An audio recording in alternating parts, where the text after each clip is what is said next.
laawol kisal ko laawol peewal e ɓantal. وبارك على نبيه الأمين وعلى آله وصحبه ومن تبعهم بإحسان واستنى بسنتهم وسلك طريقهم إلى يوم الدين. اللهم لا علم لنا إلا ما علمتنا إنك أنت العليم الحكيم.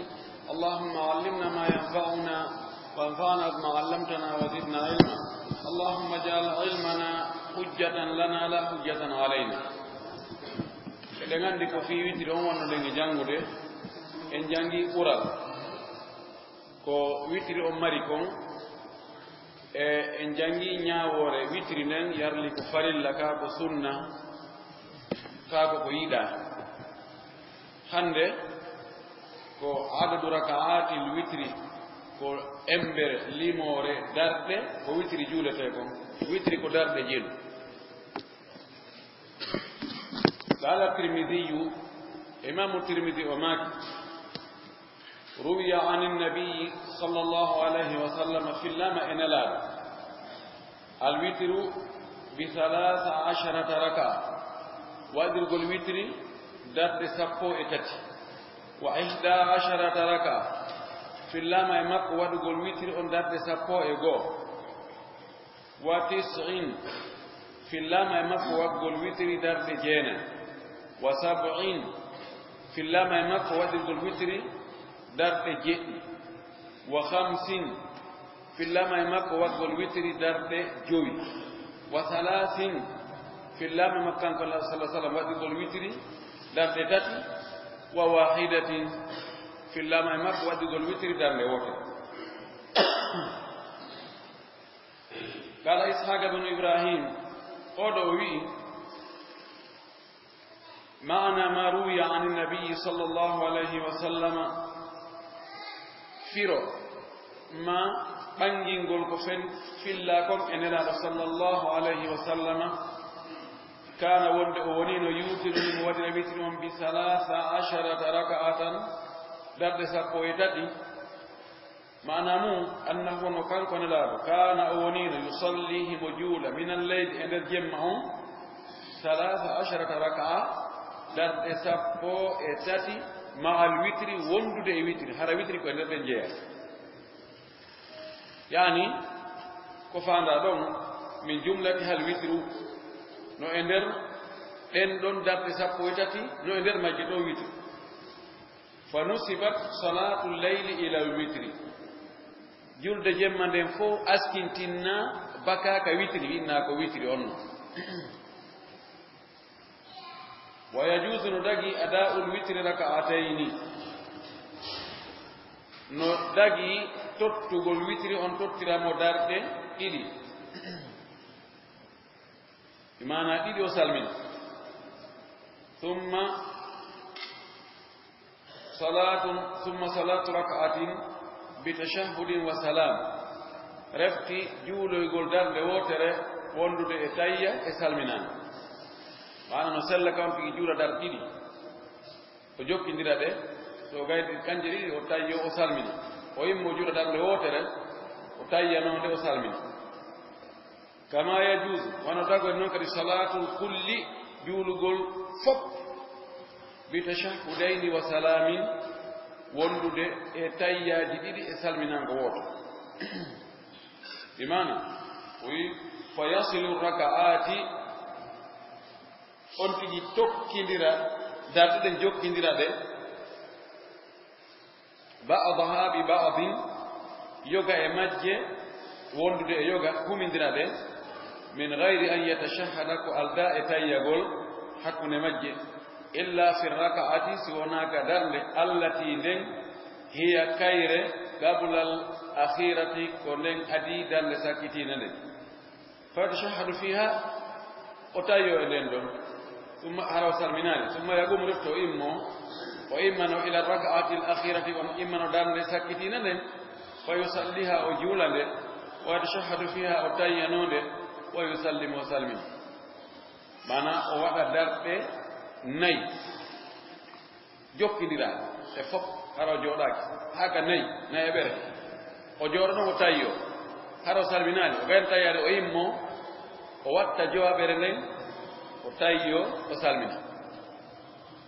ma o waɗa jeego jokkindiraade o tayyo ka jeegaɓere o immo adda jeɗɗaɓere nden o tayyo o salmina ma o waɗa jeetati jokkindiraade o tayyo ka jeetaɓere o immano jeenaɓere nden o gayno nde o tayyo o salmina ma o waɗa sappo jokkindiraade o tayyo ka sappaɓere hara o salminaali o immo adda sappo e goaɓere nden so gayno nde o tayyo o salmina o wi ɗum ɗo no dagi o wi wa yajuusu no dagi ada'ul kulli tottirgol fuu bi tashahhudin wahidin wa salamin hara ko tayya gooto e salminaago fi raka'ati al akhirati ka darnde sakkitiinde o waɗa darɗe ɗe jowiino hara o jooɗaaki so wonaa ka jowaɓere juula aranere nden o watta ɗimmere nden o watta tammere nden o watta ɗayaɓere nden o watta jowaɓere nden o jooɗota yo salmina ma o jokka jeɗɗi e fof o jokkindira ɗe hara o jooɗaaki hakkunde majje few jooɗagol tayyagol on tumati ka sakkitiinde ka jeɗɗaɓere o tawi o salmina kono jeenayo onon kadi sappo e goo o wi kullu dalika jaizun waridun ani nabiyi sallllahu alayhi wa sallam ɗum ɗo fof no dagi ɗum ɗo fof eggama iwenaɗaɗo sallllahu alayhi wa sallam kala ibnu qayyim oɗo karamakojo mo annduɗen hen fof o maaki tama anndugol e mo ngol wona en yiyaali on noon en anndiri mo defte makko ɗe konnguri makko ɗi e konnguri karama ko ɓen ko ɓe maaki fi makko ko o maaki wardati sunnatu sahihatu sarihatu almuhkamatu fi lwitri bi 5 muttasilatin sunna selluɗo feeñuɗo ñeñaaɗo mo montaaka ari fi waɗugol witri darɗe jowi jokkondirɗe wa 70 muttasilatin e waɗugol witiri darɗe jeɗɗi jokkindiraade hara o jottaako sinaka sakkitiinde tawetaako sinaka sakkitiinde ka hadise ummi salamata won hadise mo nene men ummu salama o filli o maaki kana rasulullahi sallllahu alayhi wa sallama nelaaɗo allah on woniino yuutiru himo waɗira witri bi 70 darɗe jeɗɗi wa bi 50 wonde kadi waɗira witri darɗe joyi la yafsilu bi salamin wala bi kalamin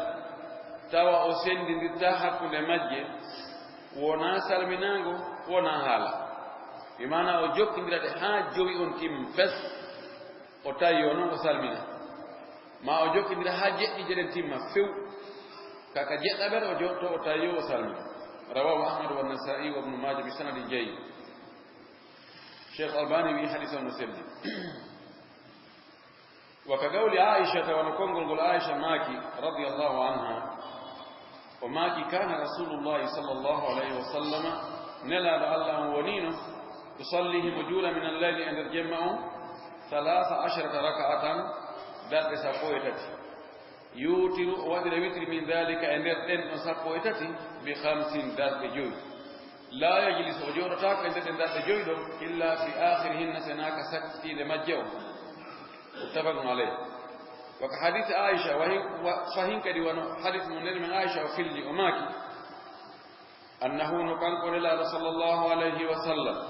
kana o wonino yusallihi mo juula min alleyli e jemma 9 raka'atin darɗe jeenayi la yajlisu fiha o jooɗotaako e nder ɗen darɗe jeenayi ɗon illa fi saminati sonaka darnde jeetataɓere wa yadkuru llaha so o jooɗo ɗon o janto inde allah wa yahmaduhu o yetta allah wa yad'uhu o toro allah summa yanhadu refti noon o immano jeena e ɓere nde wala yusallimu o salminta summa yusalli refti o juula attasi'ata jeena e ɓere nden summa yaqudu refti o jooɗo so gayninde wa yatashahhadu o tayyo summa yusallimu refti o salmina tasliman salminango yusmi'una o narina min salminango men nan o maaka assalamu aleykum wa rahmatullah min nan summa yusalli raka'atayni refti o juula darɗe ɗiɗi ba'da ma yusallimu ɓaawo salmini wa huwa qa'idun tawa himo jooɗi fa tilka 11 raka'atan ɗum ɗo woni darɗe 11 tawi honno faamu ɗon ɗo faamuɗen ɗo wonde o naafi ɓaawo waɗi witri o juuli darɗe 8 jokkindiraɗe ka jettaɓere o jooɗi o tayi o salminaali o yimɓe waddi jeenaɓe konti witirde nen o jooɗi o tawi o salmini on tumati o juuli kadi darɗe ɗiɗi yarlino sella naafutugol ɓaawo waɗi witiri ko selli koye fawru kama koɓe naam ka dagagol no dagi nelaaɗo waɗi oɗo hadis no hollinaɗo sallllahu alayhi wa alihi wa sallam o waɗi woni o duumanoke mum ko sunna makko mo tabitino e mum on ko witiri on o hombirta imma o waɗirgol witiri darɗe tati ma jowi ma jeɗɗi ma jeenama sappo e goɗɗo kono ɗo holli wonde no sella kawan tigi naafa ɓaawo waɗi witiri o wi falamma asanna rasulullahi sallllahu alayhi wa sallam saanga nelaaɗo allah on duuɓol heɓi duuɓolini asanna duuɓolini yani heɓi duuɓi saanga lawa heɓno duuɓi wa akadahu llahmu teewu nangimo mana o sembi o heɓi teewu yani tawi joni o janɗi o sembi ɓaawo ɗum waɗi ani si tawi neɗɗo nawi ɓanndu ndun ɗuuɗi haray loore ari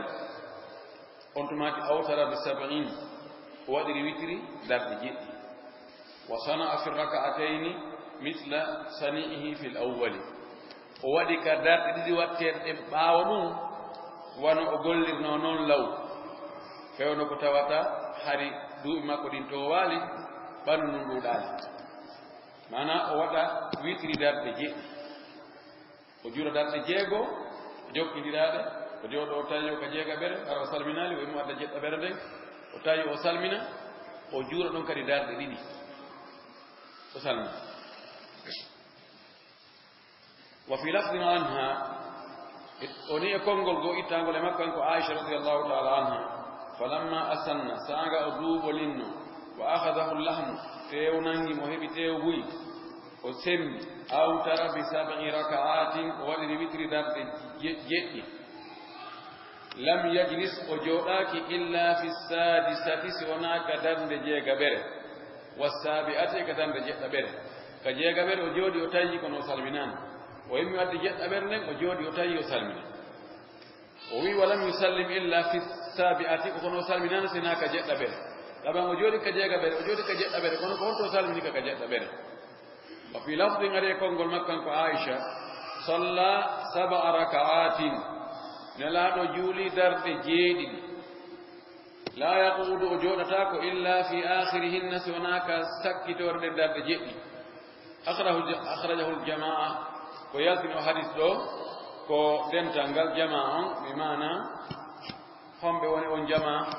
ko ashabu sunani l arbaa wal imamu ahmadu wa sahiba sahihain al imamu lbukhari wal imamu muslimu wa kulluha ɗiɗo fof ahadisu ko hadisaji sihahun selluɗi sarihatum ɓanguɗi kadi ko tindinta kon la mu'arida laha ala ko faliidi ala ko sakkiidi ala ko contestiɗi ala ko buɓɓodiri e majji siwa gawlihi sallllahu alayhi wa sallam si wona tun konngol makko kan kalaɗo kaw maako no salatu leyli masna masna julde jemma nden ko ɗiɗi ɗiɗi on ɗon hadis no wayi wasi no lundi ɗiɗo hadisaji ɗi jantiɗen ɗo wonde o juuli jowi jokkindiraɗe ma ɗum 4 jokkindiraɗe si jooɗa ma 6 jokkindiraɗe si jooɗa ma 7 si jooɗoyaka ka jeɗɗaɓere ma 7 jokkindiraɗe si o jooɗi ka jeɗɗaɓere o himmino o addo jeenaɓe ne o salmini ɗona o waɗa ɗiɗi o salmini ɗo noon o wi julde jemma nden ko ɗiɗi salmina ɗiɗi salmina o wi ko oɗo hadis tun tawata no buɓɓodiri e ɗi hadisaji to ko feeñi e majji ko wa huwa oɗole hadithun sahih ko hadis selluɗo ken lakin alladi galahu ko woni tun owol ɗo hadis ɗo makuɗo oɗo hadis huwa alladi awtara bi 7 wal 5 ko kanko kadi waɗiri witiri e jowi waɗiri witiri jeɗɗi waɗiri witiri kadi jowi kanko wi julde jemma ko ɗiɗi kanko kadi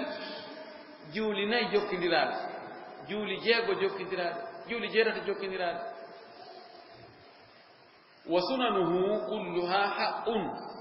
sunnaji makko ɗin kanko laaɓi fof ko ɗi goonga yusaddiqu ba'duha ba'dan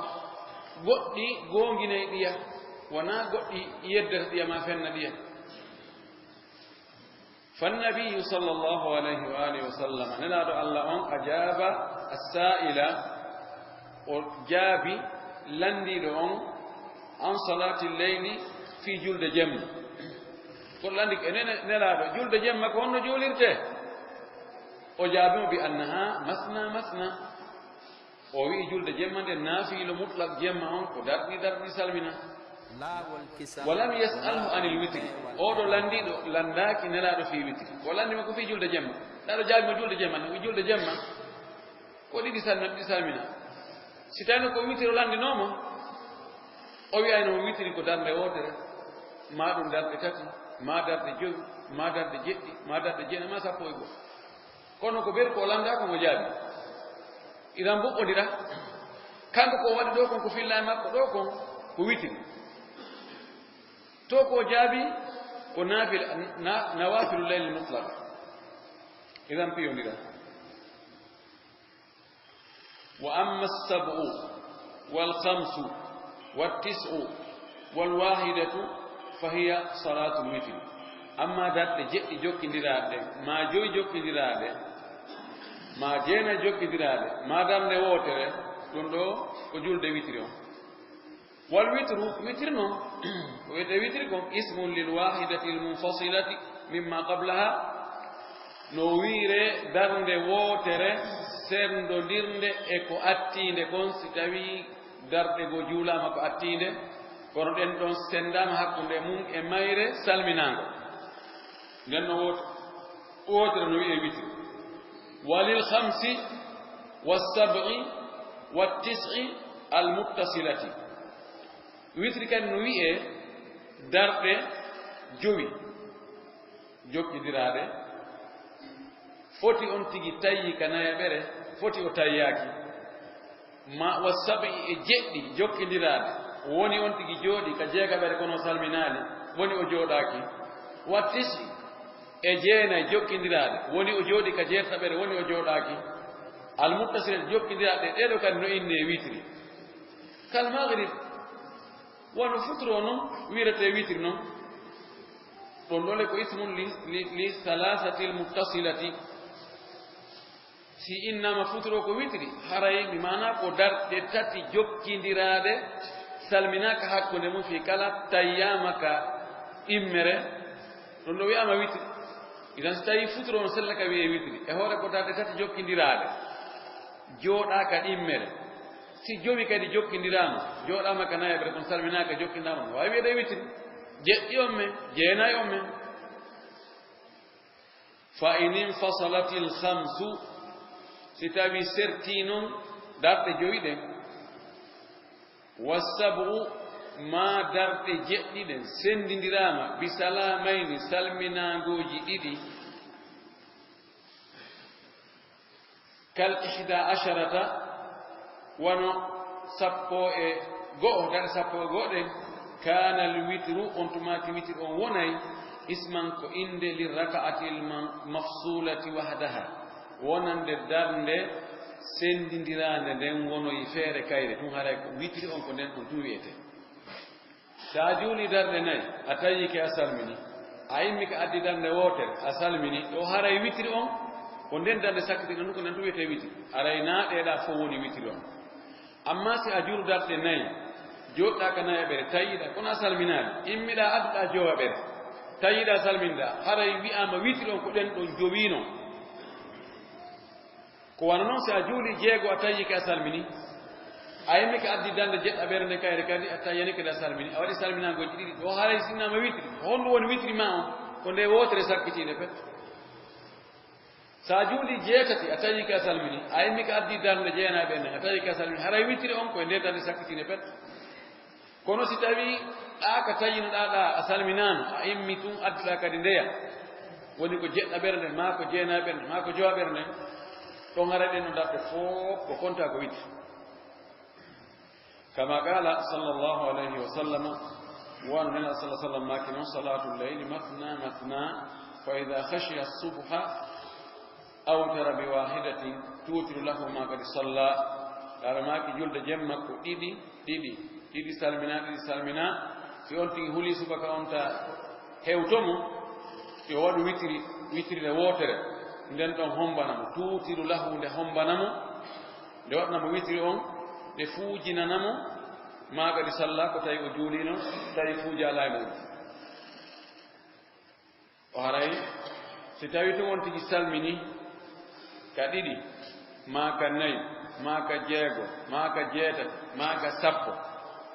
so aggi ɗon noon wootere haray nden aggaande wootere ɗon ko nden ɗon woni witri o so tokkude fof haray ko ɗe fof wiyete witri fattafaka fi'luhu sallllahu alih wa sallam wa qawluhu feppondiri nanondiri golle makko ɗen kanko nelaaɗo e konngol makko ngol wa saddaka ba'duhu ba'dan yoga e muɗum gongini yoga golle makko ɗen gongini konngol makko ngol gongini golle makko ɗen kanko laaɗo wona wigol joni o inni julde jemma ko ɗiɗi kanko noon o waɗi e julde jemma darɗe joyi ma darɗe ne jokkidiraɗe khamisan alqira'atu fil witri jangugol ka witri hono jangete ka witri يجوز القراءة في الوتر بعد الفاتحة بأي شيء من القرآن نداغي جانغ غول كويتري باونتي غايني فاتحة كلا وهو لي القرآن قال علي أماكي رضي الله عنه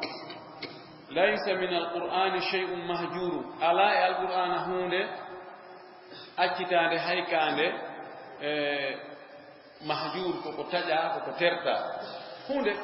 هون ألا كو ka qur'ana ko wite ɗum ɗo memataka ɗum ɗo jangataka hay tabba o wi fa awtir bima shi'ta waɗiri witri ko faalda e nder alqur'ana ɗum ɗo holli wonde kala ko jannguɗa ɓaawo fatiha o ka witri no daggida tawi tun ko alqur'ana jannguɗa walakin almustahabba ko woni tun ko yiɗa ko ida awtara so tawi on tigi waɗiri witri bi salatin darɗe tati أن يقرأ جنگة في الأولى كذلك أرنا بعد الفاتحة بعد الفاتحة وتر سبح اسم ربك الأعلى وفي الثانية كذلك دمر بعد الفاتحة قل يا أيها الكافرون وفي الثالثة كذلك تمر وغير الفاتحة وجنگة قل هو الله أحد والمعوذتين وترون ورتكبير قل أعوذ برب الفلق قل أعوذ برب الناس لما رواه أحمد وأبو داود والترمذي وحسنه سبق بيدو في الليكم الترمذي في حديث النموذج عن عائشة بنت عائشة رضي الله عنها قالت وما كان عائشة كان رسول الله صلى الله عليه وسلم نلال الله ولين يقرأ مجنگ في الركعة الأولى كدر أرنره فهو فاتحة بسبح اسم ربك الأعلى أنقل قسم وفي الثانية كدر دمره سوغاني فاتحة مجنگ قل يا أيها الكافرون أنقل سورة وفي الثالثة كدر تمره فهو فاتحة وجنگ قل هو الله أحد والمعوذتين هذه فوق تمة وهو حديث مسلي وهو إمام الشيخ الألباني وماكرم جاءوا القنوت في الوتر وارجو القنوت عند الوتر يشرع القنوت في الوتر نلو دنا دو أرجو القنوت وارجو القنوت عند الوتر في جميع السنة هدان فون وفون لما رواه أحمد سبق إمام أحمد فيلي وأهل السنن إيم بسنة وغيرهم وقعوا وناي إيم بدفع سنة من حديث الحسن بن علي حديث الحسن بن علي وفيلي رضي الله عنه قال وماكي كان الحسن بن علي وماكي علمني أندني لن جنجني لن رسول الله نلاد الله صلى الله عليه وسلم كلمات كنغدي أقولهن من أول لنهم في الوتر كوتريره fondi on din konguri dum ka witrire mi inna allahumma hadini fi man hadaita alla fewna watdami be fewndabe wa afini fi man afaita hisinami wondude be hisindabe wa tawallani fi man tawallaita heftami wondude be heftudabe tawalla ko heed yani ƴettugol waɗa e danketeeɗo muɗum wona ayneteeɗo mum hiweteeɗo mum ne'eteeɗo mum wa barik li fima a'tayta barkina nan ko okkuɗaami kon wa qini sharra ma qadayta dandam bone ko ñaawuɗaa ko fa innaka taqdi wa la yuqda alayka an hiɗa ñaawataake hoore ma wa innahu la yadillu man walayta ko haani anndugol kon hoyata mo heftuɗaa mo wonɗaa e dankaade wonɗaa e aynude wonɗaa e hiwde oɗo hoyata wala yaizzu man adayta teddata kadi mo añuɗaa gañoma o teddata tabarakta rabbana wa ta'alayta a barkini a toowi a senike jeyɗo men a ɓeydi kadi toowa wa sallallahu ala nabiyyi muhammadin Allah juuli e hoore nelaaɗo makko on muhammad qawluhu fi akhirihi ɗo ko tamamul minna o wi konngol makko ka sakkitore ko o wi wa sallallahu ala nabiyyi muhammadin tafarrada fihi an-nasa'i wahdahu duna ahli sunan ɗo ngol konngol ɗo wa sallallahu ala nabiyyi muhammadin ɗo ko imamu nasa'i tun e ka fillagol makko ko ɗon tun ngol konngol ɗo woni amma ahli sunan luttuɓe e musnad imam ahmad on ngol konngol ɗo ala tun kanko nasa'i tun addi ngol ɗon konngol ɗo ka tamamu minna woni qala tirmidhi wi tabanka tirmidhi ka haddi ko tabarakta rabbana wa ta'alayta ɓe fof ko ɗum ɓe hatti ko nasa'i tun feƴƴoyi wi wa sallallahu ala nabii muhammadin imamu tirmidhi wi hada hadithun hasan oɗo ko hadis moƴƴo qala o maaki wala yu'rafu ani nabii sallallahu alayhi wa sallam andaka immorde e nelaɗo fil qunuti ka fi qunutu shay'un hunde ahsanu ɓurde moƴƴude min hada edi oɗo hadis cheikh albani inni ko oɗo kañum selli wa qala an-nawawi imam an-nawawi maaki fi oɗo hadis isnaduhu sahihun tugorde makko on no selli wa tawaqqafa ibnu hazm fi sihhatihi ibnu hazm kañum ko darti fi sellugol mo o wi ali o sella o wi ali mo selli waati o fanki buɗe ko heewi kono noon ibnu hazm so ari o wowli hadis o fanki o inaali mo selli o wi ali mo lo'i kono ɓeynani sakata anhu ko heewi kon haray hadis on no selli wan noon ko attima kon abu dawud fi kan la yunsabu ila sakitin qawlu فقال أوي هذا الحديث وإن لم يكن مما يحتج به أوي أورو حديث حيث أونالي فتاوتنا هجنوري فإننا إن لم نجد فيه إن هبالي إمكو عن النبي إمي إن الله صلى الله عليه وسلم غيره سوى أورو حديث أوي في كلا أورو حديث كان كنا فاهمين جاءكو كهجنوري أوي كنا إن هبالي إن كويتري له إودون إنلال كوري أورو وهو الضعيف من الحديث أحب إلينا من الرأي وحديث لودو ودوم قراني إنقل تريقل إدي فير قدو فقل قياس بمعنى كان حديث الضعيف أحب إليه أقوى حجة عنده من القياس ورأي فانقف قياس كما قال ابن حنبل وهو ابن حنبل وولي لنوك أتيم إمام أحمد كان كنوي قال له وين حديث لودو يقول أنه قياس وهذا مذهب ابن مسعود مذهب عبد الله بن مسعود وأبي موسى الأشعري وابن عباس والبراء بن عازب وأنس بن مالك قال فوق صحابة بن لادو ما نوده القنوت وذي الذي دعاء جلو قنوت كويتري دون مذهب ما كان بقنوم بودينه أول والحسن البصري أوده من كبار التابعين وعمر بن عبد العزيز ولكان كتاب التابعين والثوري وابن المبارك والحنفية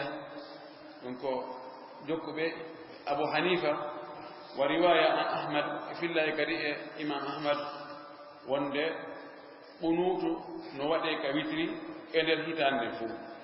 قال النووي إمام النووي وماكي وهذا الوجه قوي في الدليل ويسر أن جوجي دولة تلين كدليل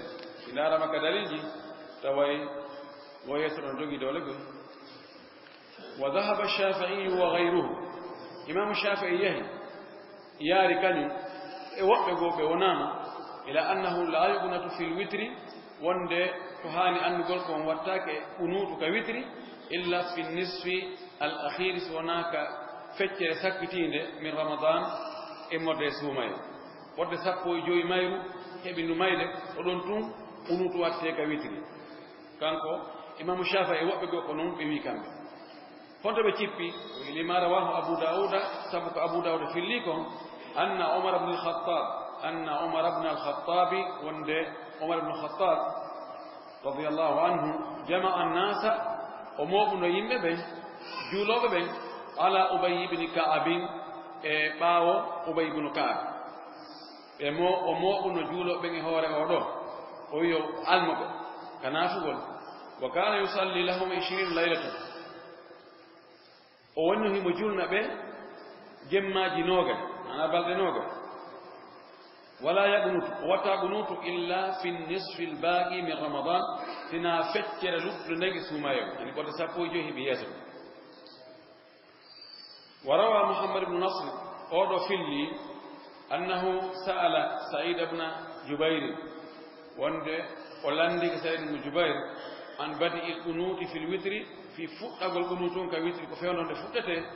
فقال وي بعث عمر بن الخطاب إمني جيشا كنوا فتورطوا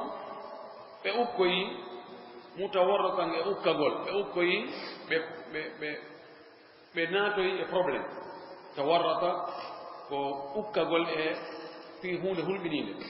بأوكوي كهول بنين خاف عليهم عمر هولي فيما هولا نبي هي بيأتي بهو بلا منوكي لفو بأنتوي بأندال جاك بأوكوي كهكونا يبي بأودي لا وانغول كبير ترفعان نكال بتاوي يسوع فتاك باو غاي جتاك نكال فلما كان نصف الأخير سانغا ونونو كفتر سكتين برمضان سومي كانت وادي قنوت يدعو لهم يمترنوا بالله الله صرت بدو الله يلقي بدو يلا يسيم لا والكسل ولا والبي والإبان تندوني دليل كان إمام الشافعي ewobego yarume ko yaari ko no jaay mabbe imam ahmad fi riwaya kono wiiden ko salli ko ɗum nam omar ko ɗum ɗo waɗi kono tindina wonde wattanoke ko waɗi ko ɓay ko ɗum ɗo yan fewndo ko fewndo ɗo yen ko o immin mukono ɗo ɓe heɓoy o probléme ɗo tawi ko sappo e jowi sakkitiɗo suuma e ɗum waɗi o waɗi ɓunutu ɗo kono tindina wonde ɓunutu wattano so tawino hara ko probléme o yanno aɗa ɗum kadi wonde wattano ɓunutu jeɗɗi o mahallul ɓunutu قنوت هونت فيوند هونت قنوت واتر يجوز القنوت قبل الركوع بعد الفراغ من القراءة نودزاغي وقت القنوت وأدي أنتجي نانغول كوبي سو غايني جانغونغو وين جانغون فاتي واتر دون سيمور ne watti don ma aya mo watti don so gayni dum wada qunut fa gayni non so wada ruku banto nodagi waya juzu kadhalika ba'da ar-raf'i min ar-ruku' nodagi kadi ka qunut on wade on nenni hatmo on tigi banto ka ruku ورأونكم فأن حميد إتام حميد وقصة السائدي جون قال أماك سألت أنسا بلندك أنس بن مالك عن القنوت قبل الركوع في ورق القنوت فأدي ورق الركوع انتهوا أو بعد الركوع كاك ورق القنوت باو انتك منتك ركوع هنا موتا فقال أنس وي كنا نفعل قبل وبعد ما قبل وبعد men woni no meden wadayno unutu on ko adi e baawo mo ani ko adi ruku on e baawo ruku on rawahu ibn majah wa muhammad ibn nasr bayro fi limo قال حافظ في الفتح حافظ ابن حجر وي كدفتر فتح الباري وما اسناده تو غورده o batte do gawi yuhino jogi dole gol kongol fillangol e anas wonde hebanno unutu ado wadde ruku wonde be wada qunutu baawo be wadi ruku be bantike o wi dum do ko tugorne no selli wonde hi ko gonga anas o wi dum si tay anas wi dum meden wadayno feeni kon no wawde fewno la sallallahu alaihi wa alihi wasallam si tawi idha sallamna en wi joni jabi wonde na fewno la sallallahu alaihi wasallam ko baawne la do ko be do sahaba be wadi goddo wi ali o woye haray woni ijma sahabaajo waɗi goɗɗum ma sahabaaɓe go waɗi goɗɗum yeeso sahabaaɓe hay gooto immaaki indi ɗum ɗo wattaaki haray ɗum heɓii doolegol sabuna sahabaaɓe kamɓe ɓe alaano muulumele yaagal de fii gawno no fotta fodde o so tawi waɗi ko hana wadde ɓe yetama ɗum ɗo gasa tan cheikh albani wi o battiɗo hino selli wa ida kanata qabla rukui si on tigi waɗi qunutu on ko adi waggo rukuu kabbara rafi'an yadayhi ba'da al-faraghi min al-qira'ati ko on tigi o habbiray o towna juuɗe makko ɗen ɓaawo gayni janne so gayni janne so tawi ko corto yetti so gayni cortogol ngol ɓaawo fatiha on o warde allahu akbar allahumma adna fi man hadayt wa afina fi man afayt o wi ko noon watta wa kabbara kadhalika ba'da al-faraghi min al-qunuti wo kadi so gayni qunuto ngo fokkitanoyi ruku on o habbira ɗon kadi ru'ya dhalika an ba'di as-sahabati ɗum ɗo waɗirgol ni fillama yoga e sahabaɓe goo wa ba'du al-ulama'i yoga e karamakoɓe goo istahabba raf'a yadayhi inda al-qunuti karamakoɓe goo yiɗi townugol juuɗe ɗen saanga on tigi jangata qunuto on wa ba'duhum yoga e karamakoɓe goo lam yastahibba dhalika ɓe yiɗaali ɗum ɓeni on tigi waɗu du'o tun waɗa qunuto tun ko nara townaali juuɗe wa amma mashul wajhi bihima amma fittirgol yeeso ngon juuɗe ɗen ɗiɗi ɓaawon tigi gayni du'agol ngol ka qunutu faqad qala al-bayhaqiyu imamul bayhaqi o maaki jogiiɗo as-sunan al-kubra wa sughra al-awla ko ɓuri haanude alla yaf'alahu ko tawon tigi waɗɗum ndi wa yaktasira o hattina o raɓɓinɗinno o yondinora ala ma fa'alahu as-salafu radiyallahu anhum ko ɓe attinoɓe moƴƴuɓe ko ɓe wanno kon yo Allah weltanoɓe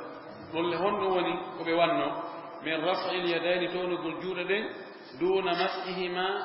ko alda e fittirgol e bil wajhi yeeso mum fi salati ka julde tawange du'aji ɗin ko no ari hadis wonɗo ko sunan tirmidi imam tirmidi wi ko hasan kono walaysa bi hasani wano cheikh albani e woɓɓe goo makiri noon wonde torren Allah newe juuɗe men ɗen wota en torol mo ɓaawo juuɗen ni o wi sen towniiɗe wota on tigi artirde haa o fittiraɗe junngo mum Allah waɗa e barki e majje kono hadisa wona o selluɗo wa in hasanahu at-tirmidhi thaminan ad-du'a'u ba'dahu waɗugol du'a kadi ɓaawo witri on yustahabbu an yaqula al-musalli ba'da as-salami min al-witri no yiɗana nde juuluɗo o mo wi'ata ɓaawo salmini o witiri o gayni witiri o few o inna subhana al-maliki al-quddusi 3 marrat yarfa'u sawtahu bis-salisati ka tammu laawol tammongol o towna hito makko ngon o sonto ina subhana al-maliki al-quddus subhana al-maliki al-quddus ثم يقول التوبية سوغايني دون رب الملائكة والروح وبيان نوكدي جيدو ملائكة بجيدو جبريل في نقولان تدندو لما رواه أبو داود والنسائي سبق أبو داود النسائي في لكم من حديث أبي بن كعب حديث أبي بن كعب في اللي قال وماك كان رسول الله صلى الله عليه وسلم نلال الله ونينو يقرأ مجانغ في الوتر كجولغ الوتر بسبح اسم ربك الأعلى سوغايني فاتحة وتنقل تورتول هانغول تيما كدام نيمبر سوغايني فاتحة وقل يا أيها الكافرون هانغول تيما كدام تمر سوغايني فاتحة وقل هو الله أحد هانغول تيما وإذا سلم سلمني قال وماك سبحان الملك القدوس 3 مرات يمد بها صوته في الثالثة ويرفع وقودا هيتو مكو نغون كونغول تتاقول وطونا كادي هيتو نغون وهذا لفظ النسائي ونغول كونغول دو كونغول إمام النسائي في اللورينغول زاد الدار قطني قوتو كادي وفيدي كانكو ويقولون لابن ماكو يا رب الملائكة والروح وما كانوا لا بيجيرو هولي كو دي ووتو Sheikh Albani o maaki sahih ɗon ɗo hadisi on no selli mo sahih sunan Abi Dawud ɗum o wi ثم يدعو رفتي وترى بما رواه أحمد وأصحاب السنن وبيدو في الليكم عن علي بيت علي رضي الله تعالى عنه أن النبي صلى الله عليه وسلم ونرى الله كان يقول ماك في آخر وتره كلن لوتر مكة فسكت لوتر مكة اللهم إني أعوذ برضاك من سخطك وأعوذ بمعافاتك من عقوبتك وأعوذ بك منك لا أحصي ثناء عليك أنت كما أثنيت على نفسك الله ميدو مولورا ولا يما تكرما دندران سبو ولا يما تكرما ميدو مولورا عافية ما كيسي ما إمرلت ماله ميدو مولورا ما إفي ما كذي ميدو ترى ما يا دندان لت ماله mi wawata limude mantorde mi mantitinde wano an mantirɗa hoore ma mi wawa mi anda no mantirɗa mi anda ko jiilu hanɗa mantede o maka ɗum ɗo so gayni juurugol witri o kadi Cheikh Albani o maki ɗum ɗo kadi no selli jeenayi on la witrani fi laylati witriji ɗiɗi ala e nder jemma gooto jemma gooto waɗantaake witriji ɗiɗi man salla alwitra mo juuli witri thumma bada lahu rafti yaltitanimo feeñanimo an yusalli ande o juulata jaasa no dagi so on tigi o tañinnoke wonde o immoyta ko jemma ngorde nden no fooli mo fewndo ronken nden no ɗuuɗi o enna ene fiiwota o weetoro ka witiri yo waɗa witiri on ka geeƴe ɗo o waɗa witiri on ka geeƴe o softoya noon jemma ngorde nde yaha ronkere potto ɓe on no hayta aɗa immo jemma ɗo naafa taw wiiɗo yeɓa mi waɗi no witiri joni mi accu ɗon o ley ka o immo o naafa kono wala yuidu lwitra o fillata ko witiri o nde ɓaawɗo no hannde kon lima rawahu abu dauda wannasaiyu wa tirmidiyu wa hassana sabu ko ɓeeɗo filli ko tirmidi wi hadis on no moƴƴi an talq ibnu ali yimɓe itte talq ibnu ali o wiɗo ay ziyada min sunani abi dauda tamam min o wi ko ɓeydi ɗo kon ko abu daud ɗum woni ko filli ɓe fillaki ko ɓeydi kon kono kon woni ko ɓeydi ɗon o waɗata hadis ko ɓeydi kon قال أوي كانكو طلق بن علي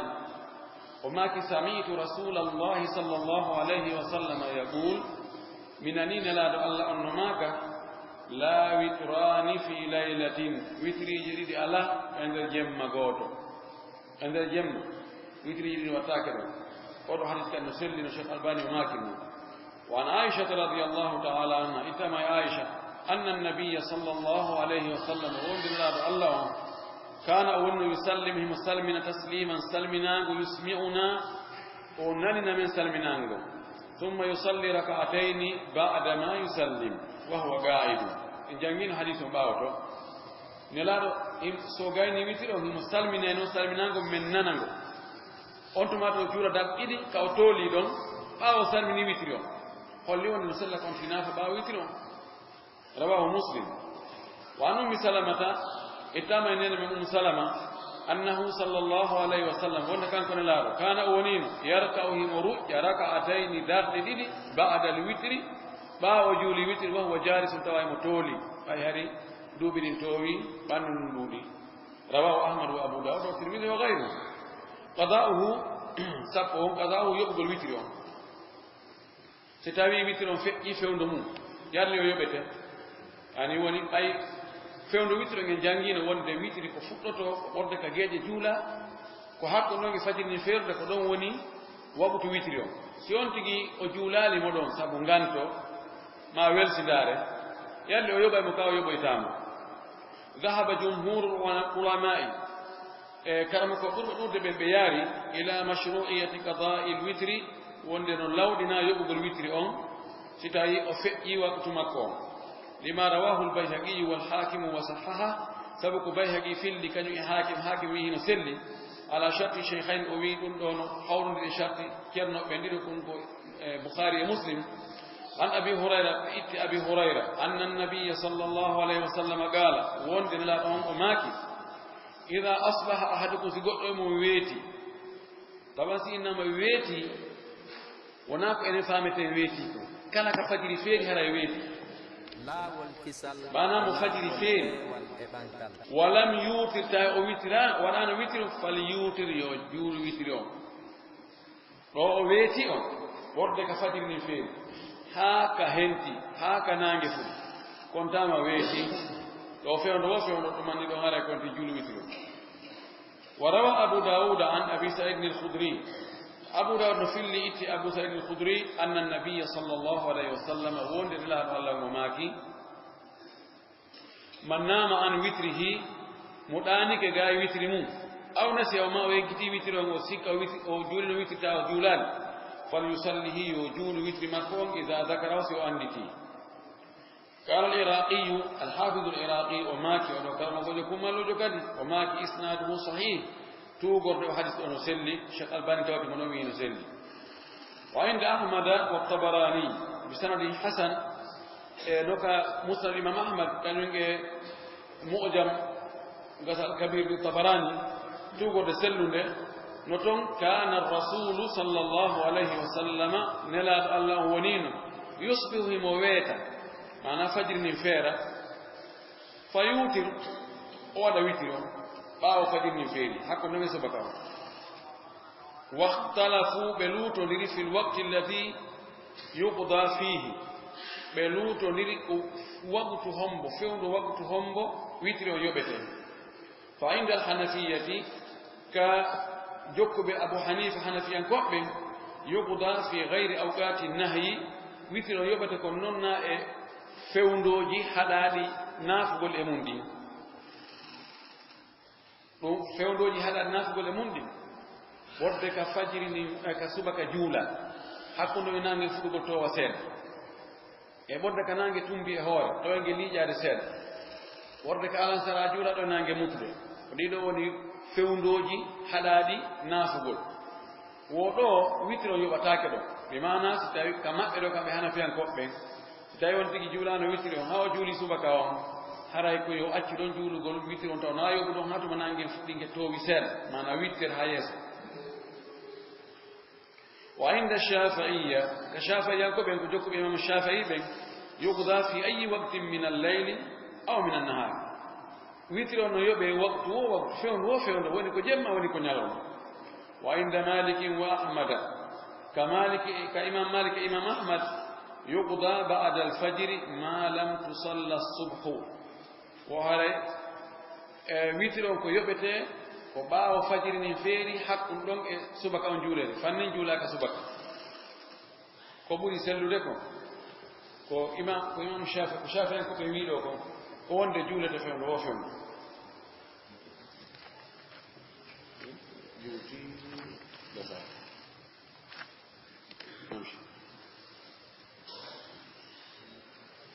القنوت في الصلوات الخمس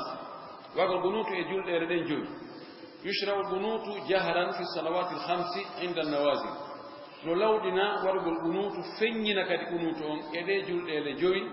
سانغا بيجي يانتي نوازل كبيجي يانوجي سيقول ياني فعن ابن عباس اتما يودو عبد الله بن عباس قال وماكي كانت الرسول صلى الله عليه وسلم نولاد الله ولي قنوت شهرا ليور تمد متتابعا جوكونير كون كان ان لewru في الظهر كفنا والعصر كالانسرا والمغرب كفطر والعشاء كجيد والصبح كسبك في دبر كل صلاه بطن كلا جلد اذا قال سماكي سمي الله لمن حمد من الركعه الاخيره كدان ساكتين تو بانتي ركوع يدعو ولا يقنط مدعو يمهودا عليه بهور بيدو قمبه على حي هور لنيول جمع quartier من بني سليم جاب بني سليم على ريل بنو ريل وذكوان وأصية بيدو إيدو غوري تاتي بفونو كي بني سليم بجاء بنو ريل ذكوان أصية كو أفخال يعني كو غوري kono jeyaɗi e ngol gorol mawngol ɗo wiyete ngol bani sulaym o wi wa yu'amminu no wi'a amina man halfaɓe wonɓe ɓaawa makko golla sallllahu alayhi wa sallam fi wono huɗannoɓe ko tawde ɓe wari sahabaɓe makko ɓe arno kam makko jaka ɓe eɓɓi kuu mo wonanaɗo hulɓiniɗo ɓe faala tensade sahabaɓe laaɗo kelduɓe ɓen ɓe naɓa ɓe haa ka buruɗo takka maɓɓe toon ɓe wara honno ɓe sortita ɓe ɓe waɗi plan eto hiila ɓe ari ɓe nelaaɗo yimɓe amen ɓe naati ɓe immini délégation ɓen arɓe ɓe haldi jooni immini sukaaɓe ko wonoya nokku kaari pita hoye kaari hoy min etto harande men hewta ɗon ko jemma min hewta ɗon min waala ɗon habba ɗon haa ɓe ɗaano ɓe ɗaanike yaronge maɓɓe ɗon waronɓe ɓe ari ɓe nelaaɗo meɗen faala ya suɓa men ɗo kelɗuɓe e janngo e wawɓe janngude ɓen e sahabaɓe ma ɓen yimɓe amen ɓe naati diina kono ɓe annda hunde meɗen faala janngude allahu akbar suɓa tensaniɓe ɗon sahabaɓe kelɗuɓe ɓe tawi ne waɗanɓe kamine suuɗaniɓe ay ɓe hewtuno ɓeyni haroki walɗen ɗo no woɗɗi en so ay fotoɗen ɗo hoɓɓe koɗo anda ko wiya ko no watta so walɗen ɗum ɓe ɗani ɗum wiye ha ronki ɗo tampi ɗum nanodema automatique autoje na avion je na terrain je na motoji ko seppugol ɓe acci ɓe ɗani ɓe ari ɓiyanima ɓe majjugol tawi kamɓe eɓɓana ɓeyana eɓɓani ko goto maɓɓe yalto daɗno on ɗon kan dogi o laawoye few kanko ara yettina sallah sallam o inni ɓe mi yaadno ɓe fof komin tullude laara noon huɗi ɓe ɗo moƴƴi rawahu abu dauda wa ahmad ko filli oɗo hadis ko ɓeeɗo cheikh albani wi hadis on ko hasan mo moƴƴi wa zada o ɓeydoyi kanko imam ahmad arsala ilayhim nelaɗo immin e maɓɓe ko man yaduhum ɗon o arsala ilayhim yaduhum o immini e maɓɓe woɓɓe go yaduhum nodda ɓe l'islam fat l'islam fakataluhum ɓe wari ɓen ɗon imminanoɓe kala ikrima o wi kana hada miftaha al qunuti ɗum ɗo wonno saabiwal qunut o wa an abi hurairata radiallahu taala anhu anna nabiya sallah sallama abu hurayra wi nela sallah sallama kana walino ida arada si o faalama an yadu ala ahadin ɓe o huɗata goɗɗo aw yadu'uwa li ahadi ma o du'ano goɗɗo ɓenata o waɗa ɓunu toon ba'da ruku'i ɓaawa ɓantagol ka ruku fa rubbama qala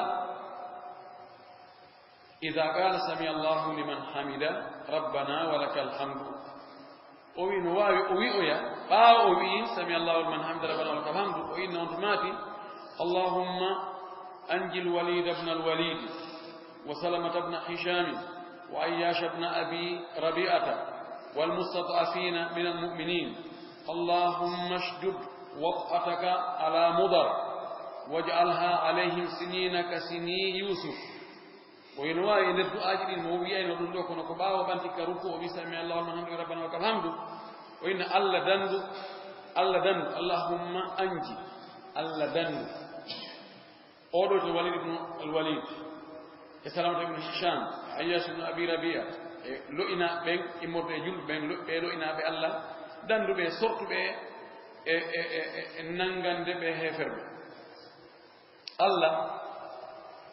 allahumma shdud allah satti waɓataka ñoƴƴande ma nden dah wal akhdar nangande ma nden ñoƴƴande ma nden satti ñoƴƴande ma nden hoore mudar ɓe ɓura ciyankoɓe ɓen bano mudar rasul sam fof e bana mudar ɓe jeeya saanira ko sorirajo maɓɓe dowjo waja alha waɗan ɓe ɗe lette ɗo alayhi hoore maɓɓe sinina wona kokke ka sini yusuf wona kokke ɗen feeɗo yusuf summa yaati min mbaɗe sabun shidadu yakulna ma qaddamtu lahum illa qilla mimma tuhsinun allah waɗi ɓe sifano qala o wi yajharu bidhalika imo feññina ɗum kadi ويقول هاي مؤمن دون كدي في بعض صلاته ايوغا جولde makko den wa fi salati fajri o wona kadi wonde ka julde subaka wa inna allahumma an fulanan wa fulanan allah hubu kare hayyayni bori didi min ahya al arabi modde gori arabe be ma quartier ji arabe hatta anzala allah ta'ala hadha kibinoino la yatalakanna al amri shay'un hunde fiyake on dona jungo mawde hunde wonna aw yatuba alay ma alla jaban be tubu aw yadu ma letabe fa innahu zalim ko be toni kono na nyaawata be few tata hudugol rawahu ahmad wal bukhari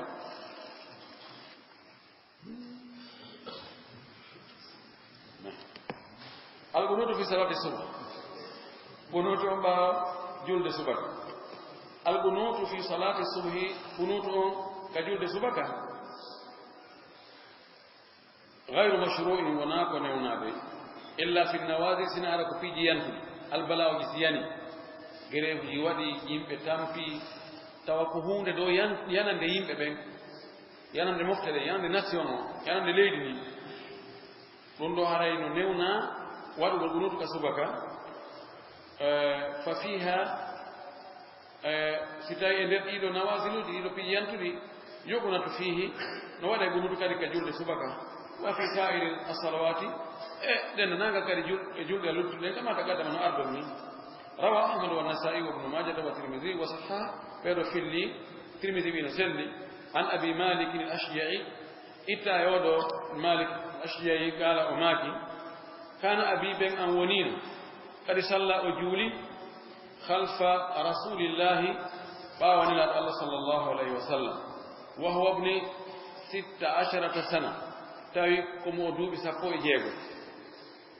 وأبي بكر أجولي كريباو أبو بكر باو لنتكي وعمر أجولي باو عمر لنتكي وعثمان أجولي كريباو عثمان لنتكي بيدوكو نلالو إبي خلفاو إبي تاتو بيدو فقلت بإني أنا بابا أكانوا يقنطون بينو أنا قنوتو قال بمكو ولا أي بني هيكو بكم أن فأيو بكم مهدة تندوكو كسينجا فقل قنوتو كسبكالو صحيح وحديث مسلم الشيخ الألباني ويرنو تمام منه وروى ابن حبان والخطيب البغدادي بيرو بفيلي وابن خزيمة وصححه ابن خزيمة فيلي مكدوي مسلم عن أنس بيت أنس أن النبي صلى الله عليه وسلم بيت أنس وند الله صلى الله عليه وسلم كان ونين لا يقنط وتقنط في صلاة الصبح كجلد سبك إلا إذا دعا لقوم سونهار أدعى نيمبه أو دعا على قوم ما أهدوا يمبه مسكتون قرآن قالوا وفعل وروى الزبير والخلفاء الثلاثة زبير بن العوام وفيلي كانكو لونتي بن تاتو أبو بكر عمر عثمان أنهم وند كانوا بون لا يقنطون وتقنوت في صلاة الفجر كجلد سبك وهو مذهب الحنفية والحنابلة وابن المبارك ولندو وني مذهب ولله وليارو ده حنفي ينكوبين حنبل ينكوبين عبد الله بن مبارك والثوري سفن الثوري وإسحاق بن راهويه ما راهويه بيدو كوني يعرفين وند كنوت وتاك سبك فيه ومذهب الشافعية لا والشافعية ينكوبين مالك ينكوبين كده أن القنوت في صلاة الصبح بعد الركوع مالك ينكوبين شافعي ko be indi wonde bunutu ka julde subaka ko baawo ruku on banta maymudu min ar-rak'ati thaniyati kadande timmere wonde no sunnatu kambe ko sunna be yim taban shafa'an ko be no tirni fi ruku puri fi kunutu puri maliki an ko ba be ni kambe ko sunna malika be ko mustahab sunna puri jogade dole mustahab kambe honto be cippi be do shafa'an ko be lima rawahu al-jama'atu sabu ko dentangal filli illa tirmidhiya سونا ترمذي منتواك مأبه مناك أبو داود النسائي ابن ماجه إمام أحمد بخاري مسلم عن ابن سيرين بيت ابن سيرين أن أنس بن مالك وأن أنس بن مالك سئل ولندام هل كانت النبي صلى الله عليه وسلم في صلاة الصبح أنا نلا نودي كنوت كجود الصبح ني أنس قال أنس ماكي نعم هي فقيل له أوي أنا قبل الركوع أو بعده كوانو قنوتهم فأدوا الركوع كاكو باو بانتك ركوع سوى القنوت قال أنا سوي بعد الركوع كباو بانتك ركوع سوى القنوت ولما رواه أحمد إكو إمام أحمد فيلي والبزار والدار قطني والبيهقي والحاكم وصححه عنه حاكم سلي لون إمكو قال أماكي kanko hombo Anas wasahu anhu ko yilti ko Anas qala Anas o wi ma zala rasulullah sallallahu alayhi wa sallam nelaɗo Allah on seerade yaqunutuhim waɗa qunutu fil fajri ka julde subaka hatta faraga dunya ha o serti aduna Cheikh Albani maki daifum o lowɗo fi kala hakim Naysaburi mo selli miɗo tangini imamu Zahabi watto aqube makko ɗo mi darali ka al-Mustadrak yarli haray Zahabi no waɗi muwafaqa e makko kanko hakim Naysaburi mo jaa e mutasahiluna ɗatimɓe piiji ɗin ɓe sellina hadisa ta ko lowɗi oɗo hadis wonde nana sallah sallam seeral no waɗa qunutu ha o serti aduna hadis on ko lowɗi o wi wa fi hada l istidlal nadara o wi no e ngol dallinorgol shafayankoɓen ɗiɗo hadisaji no fota e dartede fi on ɗum o wi li anna al qunuta al mas'ula anhu sabu o qunutu landaɗo fi muɗum huwa qunutu nawaziri ɗum ko qunutu piiji yantoji ɗin kama jaa dhalika sarihan fi riwayat al-Bukhari wa Muslim wona ɗum aduna no laaɓi pos ka riwaya imam al-Bukhari imam Muslim wonɗo ɗo andi mo wi ga jamaa rawahu jamaa illa Tirmidhiya tawa Bukhari Muslim neɗɗo lafduji makko ɗi kamɓe ɗiɗo no feeñi wonde qunutu malaɗo sallah sallam wanno on ka subaka ɗo ko qunutu nawazi ko ɓaawo ɓeeɗa e waroy sahaba makko ɓe o waɗi qunutu e waktuji ɗin fof watto toon subaka kadi o huɗi ɓeya ma ko so tawi mo duwanade goɗɗo ma mi hurude goɗɗo wa amma alhadis thani amma hadis timmo on ɗo mo tawata ko ahmad e bazzar e dara qutni e bayhaqi hakim fillimo ko wi ma za rasul sallam yaqunutu fil fajri hatta faraga dunya o wi fa fi sanadihi no e tugorde makko filliɓe ɓen abou jafar arrazi oɗo gorko wa huwa laysa bil qalbi o wona jogiiɗo doole mana na hoolaaɗo wa hadithu hada o hadis makko ɗo la yanhad o immata ko daro lil ihtijaji bihi fi hujjinorgol mo yani o mara doole daragol fi hujjinorgol mo ɓena la yanhadu lil ihtijaj ay la yasluh lil ihtijaji bihi idi tawde laayogal haqqille jaɓa haqqiltaako an yaqunuta rasulullahi sallah sallam fil fajri nde nelaaɗo watta qunutu ka julde subaka tuula hayati gurna makko ɗam fof thumma yatrukuhu alkhulafa'u min ba'di refti lontiɓe mo ɓen aboubacre omar e ousmane feero acca ɗum ɓe terto ɗum bal accu inna anasan nafsahu accu wurin anas e hoore mo filliɗo o hadis lam yakun qanata fi subhi kanko tigi wattano qunutu ka subaka kama sabata zalika anhu wan ɗum fillora e makko no tabite makko wattano qunutu ka subaka honno o fillotta e nelaaɗo wonde nelaaɗo seeraani mo waɗa qunutu ka subaka haa o serti aduna kanko anas o fillo ɗum taw no selli oɗon ka wadde la nani nafi wala sullima bi sihhati alhadith si en jaɓi si jaɓaama jebbiraama wonde hadis on no selli hara honno waawete hiɓɓindirde on ɗon hadis e ɗi hadisaji to haray fa yuhmalu alqunutu almadkuru fihi haray rondete qunutu jantaɗo ɗon o ala annahu sallallahu alaihi wa sallam wonde kanko na sallah sallama kana wonno yutilu qiyama himo juutina daragol ngol ba'da ruku'i ɓaawa ɓantagol ka ruku'u liddu'a'i sabu du'agol du'aji anndaɗi non wasana e mantugol Allah ila an faraga duniya ha o serti adna on ɗum ɗo ibnu qayyim kañum kadi woni ka zadul ma'ad en jangino ɗo aɗa en jangino darsu subaka ɗo zadul ma'ad ibnu qayyim mo addi ɗum ɗo mo juutini moƴƴino ka zadul ma'ad kono khulasa mo inni si tawi hadis on selli ɓay ko wiyete qunutu ko deƴƴitugol ko so ɓantinoke ka ruku o darɗo ɗon seeɗa noon so yaha sujjoygol ko naawi go ko waggol qunutu anndaɗo ma qunutu mo ɓeeɗo woni e wadde fa inna hada ma'na ɗum ɗo ko ma'nan min ma'ani qunutu e ma'naji qunutu ɗin wa huwa huna ansab ɗum ɗo ko ɗum ɓuri fudde mum ɗo ɓay ko deƴƴitugol o deƴƴita ɗon o manta Allah o jarna Allah wa maha ma yakun min shay'in no wayi wo no wayi hunde no wayi no nde wayi wono nde wayi fa inna hada min al ikhtilaf al mubahir ɗum ɗo koye yeedodiran dagingal ngal bonnata alladhi ngal tawata yastawi fihi al-fi'lu wa tarku mutawata wadugol e accugol no fota wa inna khayra al-hadi kon non ko ɓuri moƴƴude peewal ngal hadi muhammadin sallallahu alaihi wa sallam peewal nelaɗo ngal noni khulasa on bimana si on tigi waɗi gunutu ko subaka wona wondema bonna e julde nden bonnata julde nden kono noon ko ɓuri moƴƴude ko hattugol ko allah sallallahu alaihi wa alihi wa sallam hattunoɗon wa akhiru dawana alhamdulillahi rabbil alamin wa sallallahu wa sallam wa baraka ala nabiyyi to yafto juuti kono no solano feere nan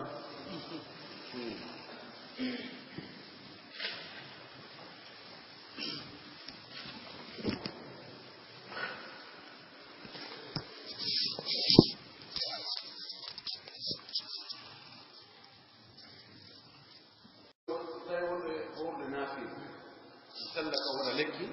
ko gite o sintina ko gite makko lekki comme ça so sintiniki ga hewto e gadani yitere ko wi'ama naati e budde ka tawata si'iray hewta ka nder reedu gite ɗen koye ɗum jeeya noppi ɗin gite ɗen kine ɗen hunnduko no fof fottoyay ga hoorowo naafiiɗo hoorowo farilla ko hoorowo farilla rentoto kon fii ko taƴƴata korka kan ko wonta korka ɗum kadi hoorowo naafiiɗo o rentoto kala ko bonni korka farilla bonna korka naafiiɗo kala ko hewti ka loko ƴerɗo futtoye nder ga ɗum ɗon bonnay korka ara nawe o sinti ɗum ɗon e ñalorma suumaye e ñalorma korka makko kan si tawi o tawi ko bee o sintina ɗum ɗon aray yo acci ɗon ta hoorgol naafiɗo mo ɓayna farilla yo acci ɗo matuma o gayni ñawdagol o on tumati o hooroya yeeso ton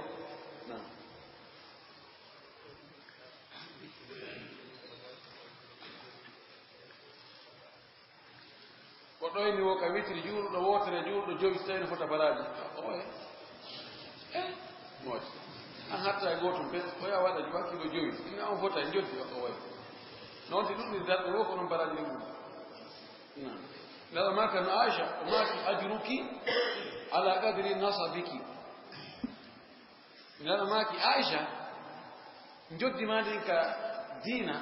ko embere tampere ma nde ɗum fodde no tampirɗa o kono hiɓirɗa joddi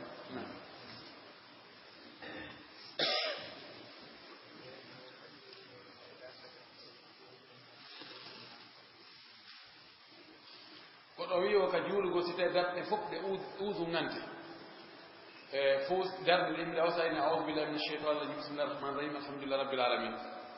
no yettude hakkude karma ko ɓen woɓɓe ko noon faamiri kono ɓurɓe ɗurde ɓe ke jumhuure en ko ɗon daɗi en kadi ɓuri sellude uudunagol ngol ta awuude on ko laawol aranogol pette ko waɗi alqira'atu fi salati tu'tabaru qira'atan wahida wa ida sta'ada laha fa yakfi janngugol ka julde ko konti jande wootere si kala darnde be janngande kono ko konti ɓay fof koye nder julde nde ɗon de uudunanke ara noon ɗum hara yum ko woni bisimillah rahmani rahim o wowlete kala kawti janngi faade par ce que ko aaya kono aoudu billahi min cheitan rajim en e dowa istiftah on ɗum ɗon koko darnde aranere ɗum wowlete